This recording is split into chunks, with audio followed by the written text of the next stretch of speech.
y cuáles podrían ser los diferenciales de acuerdo a la historia clínica. Si saben eso, ya saben mucho más que cualquier interno o residente en sus primeros años. Y si se acuerdan de eso, mejor todavía, porque por las puras van a estudiar si no se van a acordar.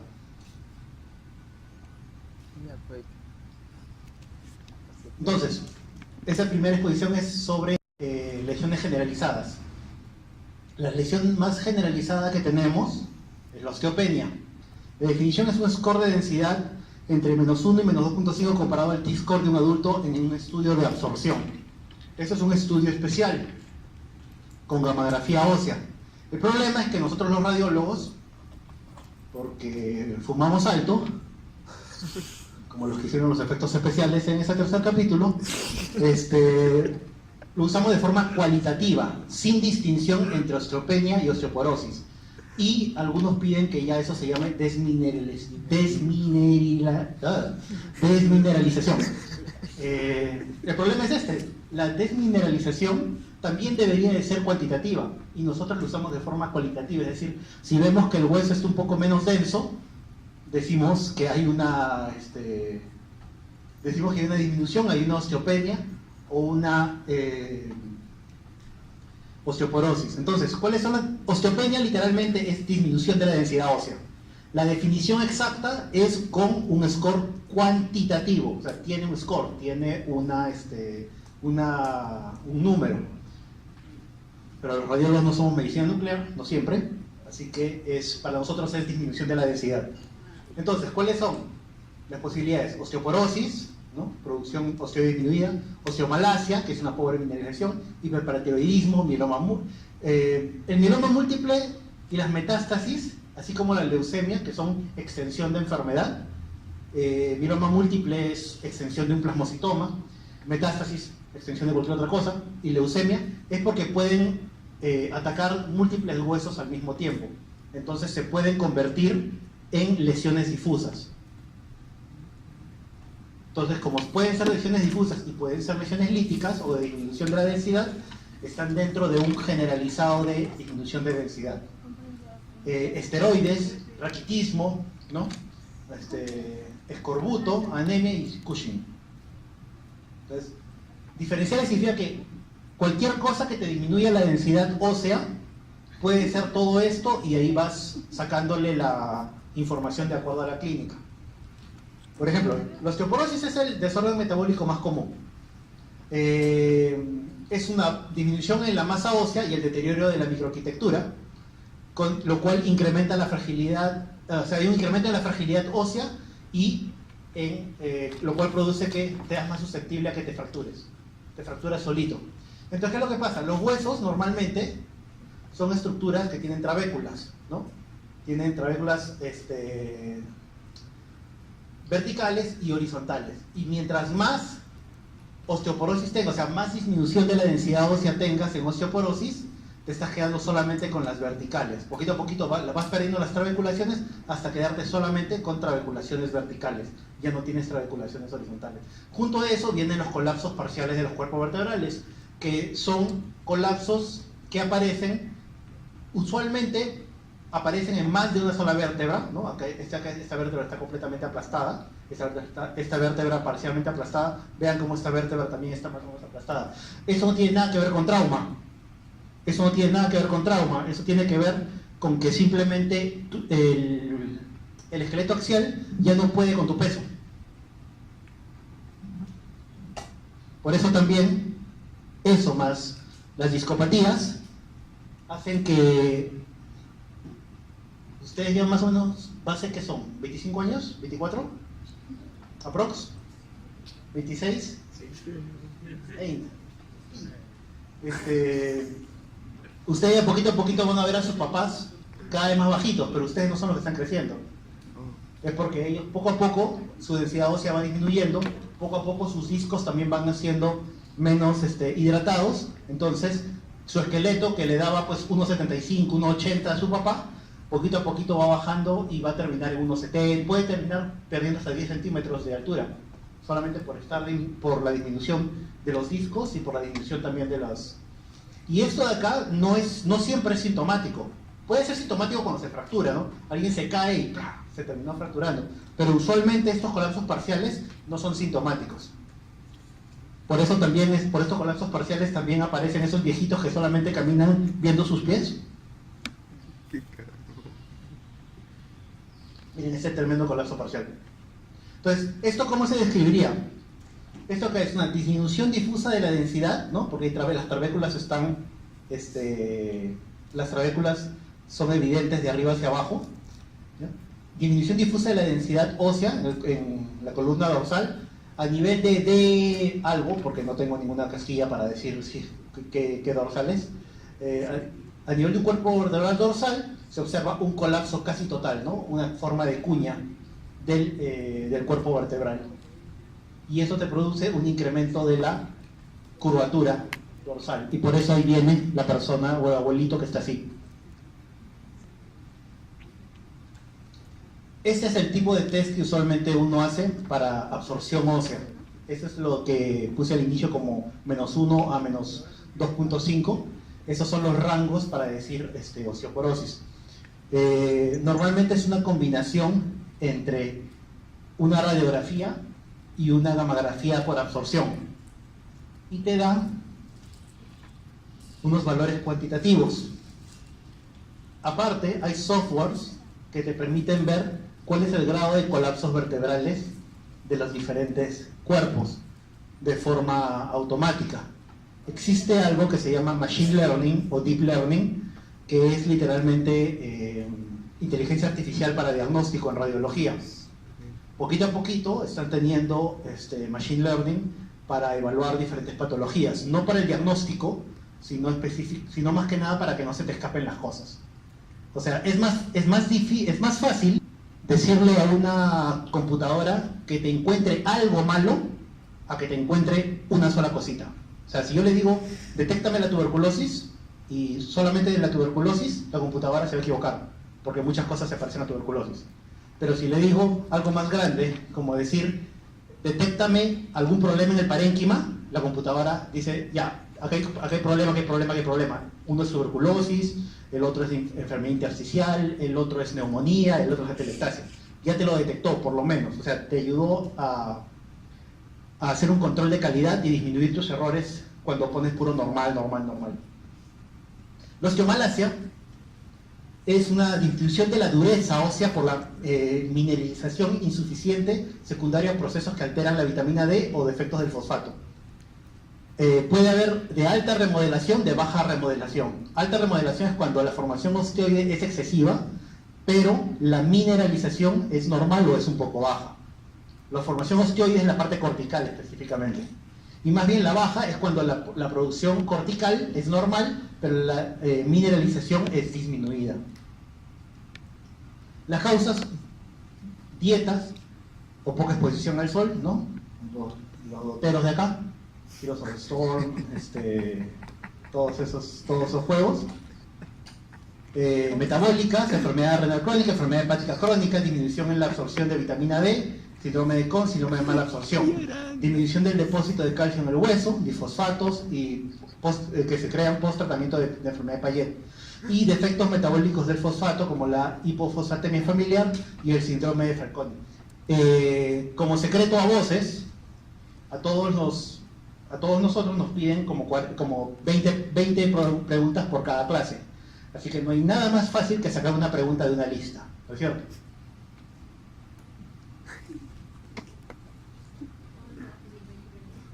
Ok, lo que pasa con la osteopenia, con esta osteopenia, es de que tienes estas líneas de fuerza, ¿ya? Que se llaman loser zones, o sea, áreas de pérdida, que es una pseudofractura. Una área de pérdida es una pseudofractura. Entonces, aparecen estas áreas de pérdida en diferentes lugares. Esto acá, mira cómo hay estas imágenes, parecen una metástasis, ¿no? Múltiples imágenes líticas, difusas por todos lados. En verdad, todo esto acá es solamente osteopenia. Todo esto es disminución. Pero parece metástasis, ¿no? Parecen múltiples lesiones líticas. Si tú fueses a describir esto es múltiples imágenes de aspecto lítico, de bordes parcialmente definidos, repartidas en todas las estructuras óseas. Pero ¿qué pasa? No rompe el cortical, no hay incremento de volumen, no es expansivo, no se extiende a partes blandas, no hay reacción perióstica, ¿no? ¿Hicieron ya la parte de reacción perióstica y toda esa vaina? De anatomía, de la fisiología, de cómo se ve un hueso. Les explicaron reacción perióstica, en sol naciente y todas esas cosas. En sol naciente. Creo que hay una clase cortical entonces. Lo que pasa es esto. Tú para definir si algo es benigno o maligno, tú tienes que ver algunas características y terminas haciendo una balanza. Balanza entre lo que te parece benigno y lo que te parece maligno. En el caso de esta lesión, esa imagen tiene múltiples lesiones líticas. Cuando es múltiple, tiende más para maligno. Cuando es único, podría ser más benigno. Los bordes son mal definidos, más o menos mal definidos, no los ves bien. Debería tender para maligno. No rompe la cortical, eso va más para benigno. No hay reacción perióstica, eso va más para benigno. No hay extensión a las partes blandas, eso va más para benigno. Y el paciente tiene una historia clínica de que no sale de su sótano, entonces ya más o menos te das cuenta de que debería de ser benigno. Entonces, al final todos los diagnósticos son una balanza, donde están las cosas benignas, todo lo que podría ser benigno y todo lo que podría ser maligno. ¿Qué cosa es maligno? Sobre todo la reacción perióstica agresiva, ¿no? en sol naciente, en capas de cebolla. La infiltración a partes blandas casi siempre es alto predictivo de malignidad, ¿no? Ruptura de la cortical en ausencia de fractura, ¿no? O sea, en ausencia de una lesión.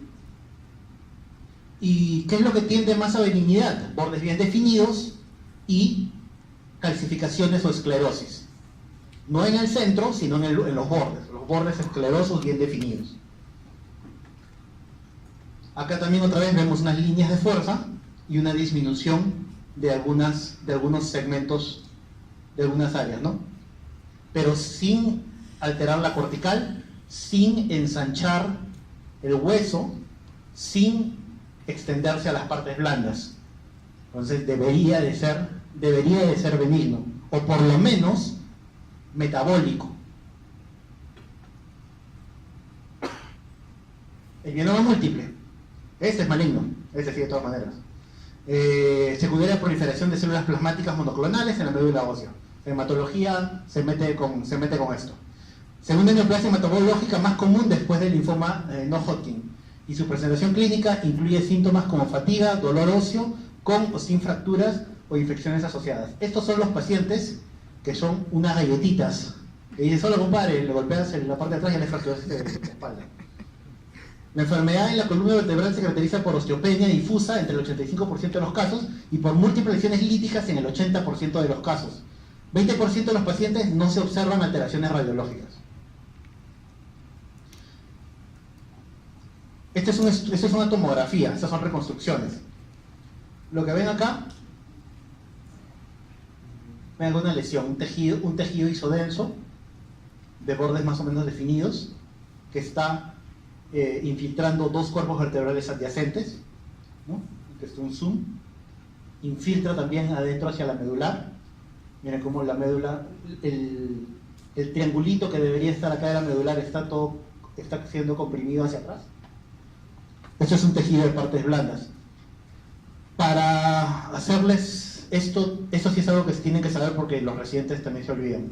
Una lesión lítica, o sea, es una lesión radiolúcida en el hueso, no significa que está vacía.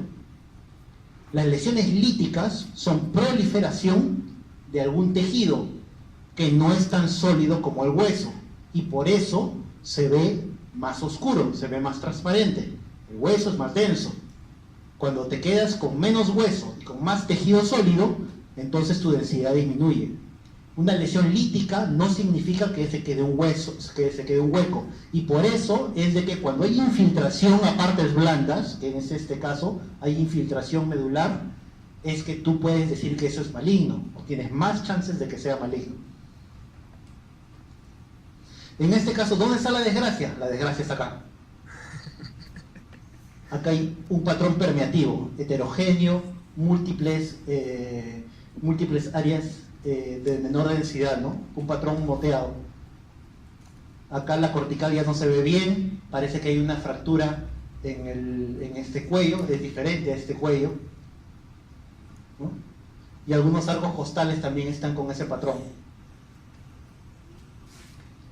Específicamente esta parte de acá. Entonces, ¿qué es lo que pasa? Tú puedes hacer una radiografía de tórax y dicen, tiene neumonía, y se olvidaron de ver las partes óseas.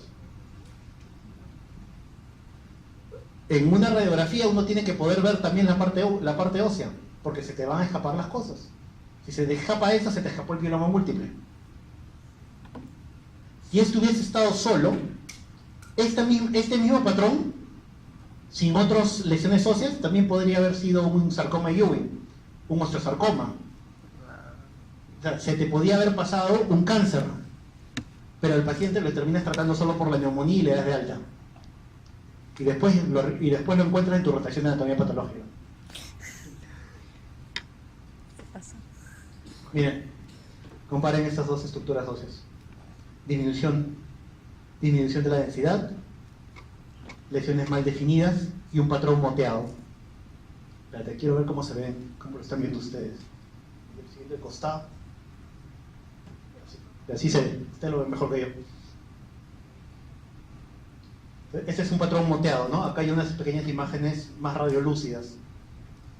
Tú no puedes definir, no puedes ver exactamente hasta dónde termina. Una parte de las características de una lesión maligna es justamente el hecho que no sabes muy bien dónde termina, hacia dónde se extiende. Y es por eso que después de que tú tienes una lesión maligna en un hueso, le piden la resonancia. No porque quieres saber qué tipo de lesión es, sino porque quieres saber hasta dónde está comprometida la medular. La medular no se ve completamente en una radiografía. En una radiografía puedo hacer el diagnóstico, pero la extensión la necesito hacer por resonancia magnética. Porque si tú te equivocas en la extensión y cortas por debajo donde deberías cortar y no por arriba, después lo vas a volver a operar y lo vas a ir fileteando al paciente hasta llegar a la cadera. Miren cómo, si este paciente se sienta, se fractura. Acá ya casi no hay hueso. Todo esto de acá, desapareció el hueso. Entonces esto acá, otra vez, ¿qué es esto de acá? Mira, acá hay partes blandas, ¿ves? Partes blandas, partes blandas. Normalmente eso debería ser aire nada más, ¿no? La vejiga podría verse un poquito por acá si estuviese llena de líquido. Pero esto de acá, estas partes blandas, no deberían de ser un poquito más hiperdensas, no deberían de ser. Algo está infiltrando. En este caso tienes una lesión lítica de bordes mal definidos, con ruptura cortical, con extensión a las partes blandas, y con todo eso tienes todo para decir que es algo maligno. Podría ser una extensión de enfermedad, podría ser parte de un mieloma múltiple. La cosa es que ya sabes que bueno no es. Y eso es más que suficiente para ustedes verdaderamente. Ahorita, con tal de poder definir qué cosa es bueno y qué cosa es malo, ya están por encima de muchos internos o residentes. Miren la tremenda infiltración. Todo esto tiene lesiones. Múltiples lesiones líticas repartidas a nivel de todos los cuerpos vertebrales, ¿no? Con colapsos parciales de los mismos cuerpos vertebrales. Estos se llaman hernia de Schmorl, que es una hernia que se hace porque el cuerpo vertebral no es lo suficientemente denso y el disco está teniendo mucha presión, entonces el disco tiene que irse para algún lado. Si no se puede ir para atrás porque el ligamento posterior es suficientemente duro, se va a ir hacia abajo y va a hacer estas cositas.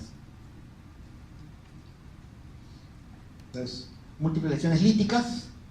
El problema es que cuando hay tantas lesiones líticas, simplemente parece osteopenia, ¿no? O sea, cuando tienes tanta extensión, parece osteopenia nada más. Y eso justamente es el problema, por eso que estamos viendo osteopenia. Eso lo estamos viendo como generalizado.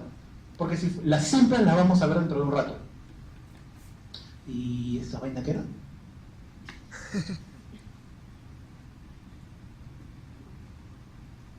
Ah, ya. De acá era el colapso parcial de este cuerpo vertebral. O sea, tienes este cuerpo vertebral está bien, este cuerpo vertebral está bien con algunos osteofitos, este cuerpo vertebral está más o menos bien, y tienes este cuerpo vertebral que está levemente esclerosado, ¿no? Y tienes acá una forma de cuña en esos dos cuerpos vertebrales que te incrementan el ángulo.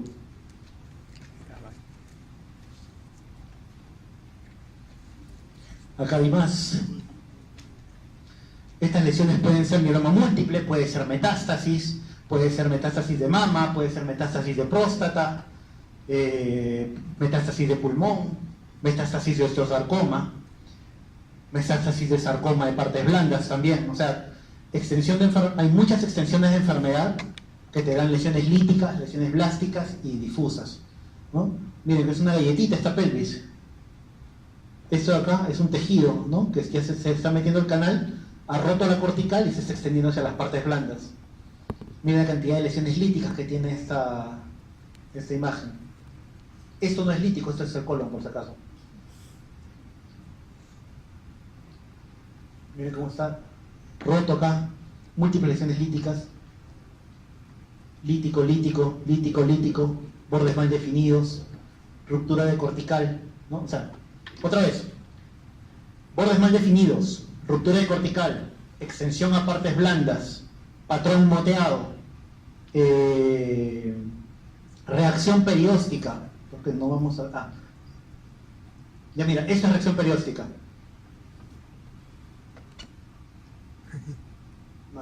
Ahí tengo una imagen mejor para la reacción perióstica. Eso la vamos a ver después en reacción perióstica. Ahí van a tener una clase completa de eso, creo. Pero la cosa es que, acuérdense, eso de ahí es lo que te da la balanza para maligno. Lo que te da la balanza para benigno, bordes bien definidos, esclerosis, no ruptura cortical, no extensión a partes blandas y pobre reacción perióstica. Entonces, cuando estamos hablando de lesiones, nos toca hablar de las lesiones blásticas, o sea, lesiones que se ven densas. Y tenemos múltiples, ¿no? El fibroma nosificante, el encondroma, el osteosarcoma, el condrosarcoma de alto grado, de bajo grado, los encondromas que van al medio, en los infartos óseos, metástasis. No vamos a agarrar osteomostioide, fibroma nosificante. ¿Por qué? Porque esos son lesiones corticales. Ustedes van a tener una exposición de lesiones corticales específicamente. Por eso no me voy a meter con las lesiones corticales. Entonces, lo que sí tenemos es las lesiones óseas escleróticas, o sea, osteosarcoma, más o menos hasta los 10 años. A partir de 10 a 20 años ya llega la displasia fibrosa, el adenoma eosinofílico, el osteomostioide, el osteoblastoma. El osteomostioide es más cortical. De ahí viene de 20 a 40 años el encondroma, osteoma, bueno, ya el islote óseo, los osteosarcomas. Y ahí viene el metástasis, ya cuando tienes más de 40 años ya vas pensando más en metástasis, condrosarcoma, y en todas las edades puede haber infección. ¿Por qué las infecciones se ponen como hiperdensas? Las infecciones son hiperdensas porque tienes edema, tienes actividad inflamatoria, tienes incremento de la densidad, tienes resorción ósea, y no siempre, a menos de que ya haya sido poco controlada, no siempre vas a tener una lesión lítica, una ruptura. Ahora, si se convierte en osteomielitis y ya se convierte en un absceso y ya infiltra y ya se extiende, y ahí sí ya no vas a poder saber si es que es una inflamación o es un cáncer, francamente. Entonces, escleróticas. Iatrogénicas significa que es culpa nuestra.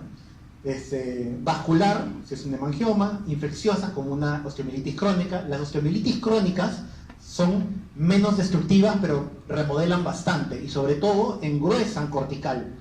Acuérdense cuando les dije las lesiones más benignas, mientras más benigna eres, tu cortical es más engrosada y no se rompe.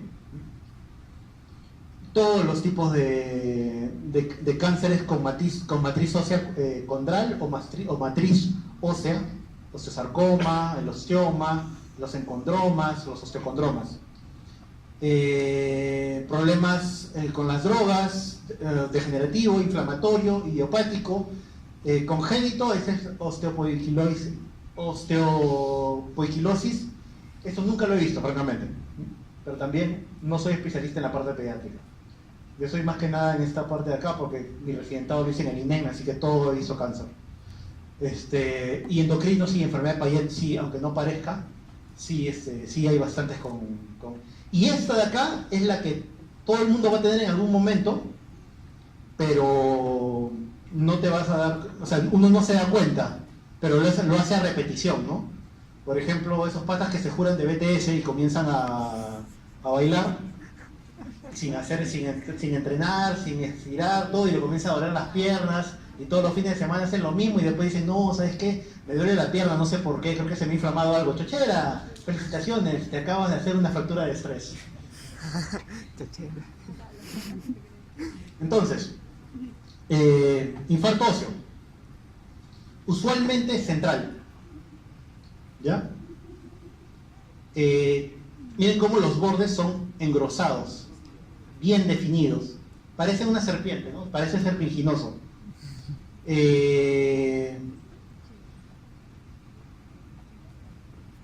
No hay extensión a partes blandas, no hay ruptura de cortical, no hay reacción perióstica, ¿no? Es una lesión que parece como una serpiente si hubiese calcificado dentro del hueso. Medular, por uso de esteroides, por anemia cerebral falciformes, trauma, enfermedad de Gaucher, trasplante renal. Entonces, ¿qué tienes? Tienes igualito, esta lesión, bordes bien definidos, escleróticos, no rompen cortical, no se extienden a partes blandas, no hacen reacción perióstica, parecen una serpiente, parece que tiene bordes bien definidos y bastante gruesos, y en la resonancia magnética parecen una serpiente, ¿no? Y tienen grasita en la parte de adentro, tienen una señal grasa en la parte de adentro. ¿Esto qué es? No, mejor no les digo. Este es un T1 y este es un T2 con saturación parcial de la grasa. El islote óseo es un foco de hueso compacto, denso en la medular, oval, denso, osteoblástico específicamente. O sea, casi siempre son incidentalomas. Márgenes espiculados radiantes que se mezclan con las trabéculas, es incidental y asintomático.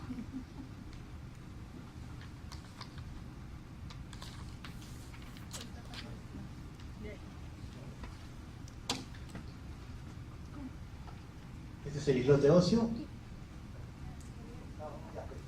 Acá lo voy a ver mejor.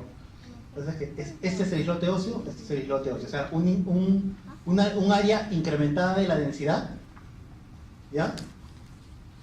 De bordes parcialmente definidos, pero mira, no rompen cortical, no hay reacción perióstica, no hay extensión a partes blandas.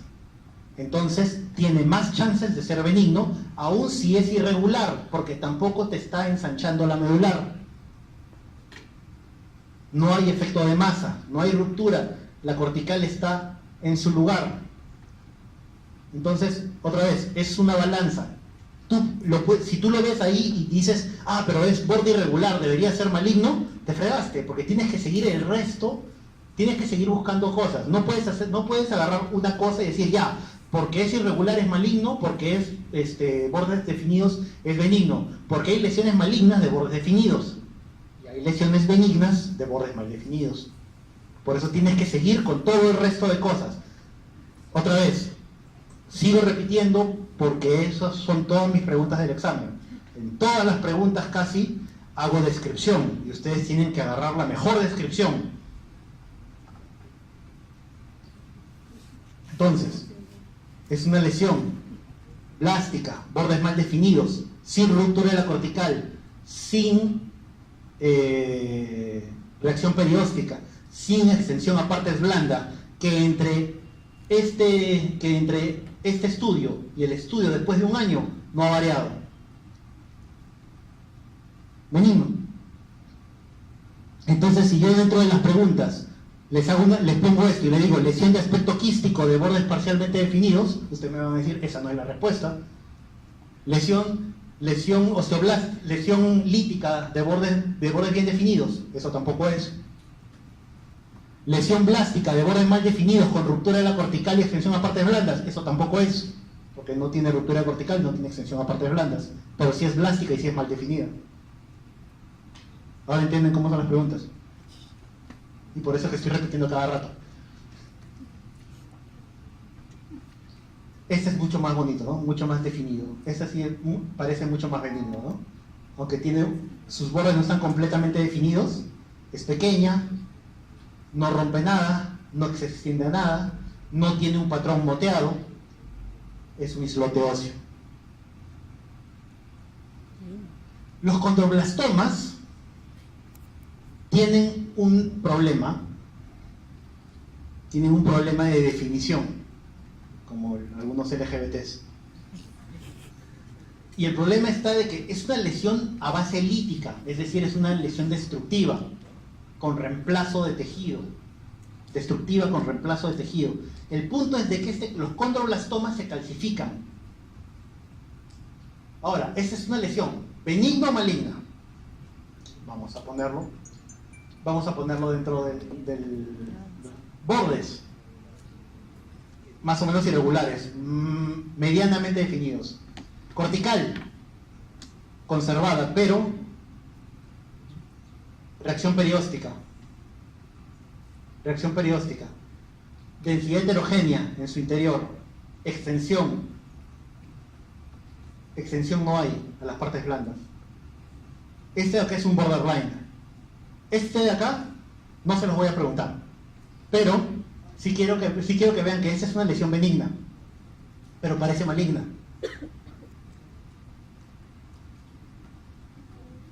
Este es diferente, este es un condrosarcoma. Esta es una lesión mala. Este es un condrosarcoma. Esto de acá es la matriz condral. Esta es la matriz condral. Los bordes son mal definidos. Pero ¿qué es lo que pasa? No hay extensión en las partes blandas y acá hay un poquito de reacción perióstica. No sé si ven unas láminas en la parte anterior. Estas laminitas se llaman en capa de cebolla. Es una reacción perióstica que se llama en capa de cebolla. ¿Tiene cosas para malignos? Sí, tiene bastantes cosas, tiene cosas para malignos, pero también tiene cosas para benignos, como el hecho de que no se ha extendido a las partes blandas. Esto de acá es un condrosarcoma de bajo grado y es difícil de evaluar. Tú a esto también le podrías haber dicho que era una lesión benigna, pero si te pones a hacer en el sentido más estricto, al ver reacción perióstica en capa de cebolla, que es una reacción perióstica agresiva, capas de cebolla, sol radiante y triángulo de Cotman son reacciones periósticas agresivas. No puedes quedarte a decir que eso de acá es benigno. Pero usualmente es difícil de evaluar. Por ejemplo, mira, los encondromas también son heterogéneos, bordes parcialmente definidos, tienen una matriz condral, ¿no? Pero si lo metes en la resonancia, te das cuenta que la cortical, no pasa nada con la cortical. No hay reacción perióstica en la cortical, ¿no? Su matriz es condroide. Está en este estudio, este es un SPIR, que es un potenciado en T2, donde puedes ver el líquido, lo puedes ver levemente hiperintenso. Por eso que estás viendo, estos son el ligamento cruzado anterior, y ese es el líquido dentro de la rodilla. Este es el líquido detrás de la patela, junto con la grasa. Entonces, ves que aquí hay grasita. Es matriz condroide, como un cerebrito. Pero tiene bordes definidos, no hay ruptura de la cortical, no hay extensión a partes blandas. Los encondromas, matriz condral, son benignos. En la placa tienes una lesión blástica de bordes parcialmente definidos, heterogénea, pero sin ruptura de la cortical, sin extensión a las partes blandas. Se queda ahí nomás. Entonces, tienes las dos cosas, pero es medular. Tiene más chances de que sea un encondroma que sea una matriz condral. Y usualmente esto viene solamente con dolor. Normalmente estos no se fracturan. Listo. Entonces, eso es para la primera clase. ¿Cuánto tiempo me demoré? ¿Hasta qué hora estamos? Hasta las 7, ¿no? ¿Arrancamos con la segunda al toque o quieren refil de algo? Al toque. ¿Al toque? Ya. Porque esa sí es más larga.